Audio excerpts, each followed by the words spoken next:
પાદરા નગર ખાતે આવેલા અંબાજી તળાવ ખાતે દશામાના 10 દિવસની પૂજા અર્ચના કર્યા બાદ વિસર્જન કરવામાં આવ્યું। પાદરા નગરમાં અંબાજી તળાવ ખાતે દશામાને વિદાય આપવામાં આવી હતી। પાદરા નગરની શ્રદ્ધાળુઓના 10 દિવસનું આતિથ્ય માણી રવિવારે મળસ્કે દશામાએ વિદાય લીધી હતી। મોટી સંખ્યામાં ભાવિ ભક્તો પાદરા અંબાજી તળાવ ખાતે એકત્રિત થયા હતા અને શ્રદ્ધાપૂર્વક દશામાની પ્રતિમાનું વિસર્જન કરવામાં આવ્યું હતું। વ્રતના અંતિમ દિવસે શ્રદ્ધાળુએ માતાજીની જાગરણ કરી હતી। મોડી રાત્રિથી જ વાજતે ગાજતે મા દશામાની શોભાયાત્રાઓ નીકળી હતી।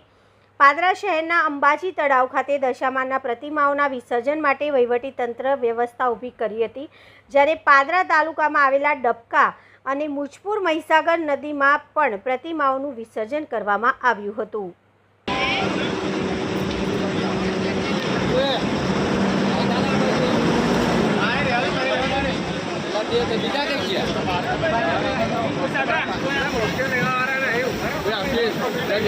हेल्प कर दिया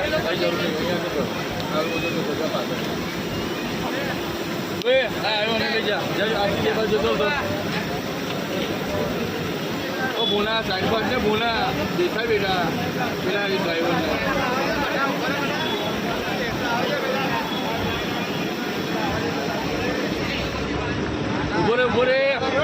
बोरे थोड़ा पानी पीट मार बेटा बिहार बिहार थोड़ू बिहार बस जगह नहीं मिलवा कई लेवा आना आउट થઈ જશે।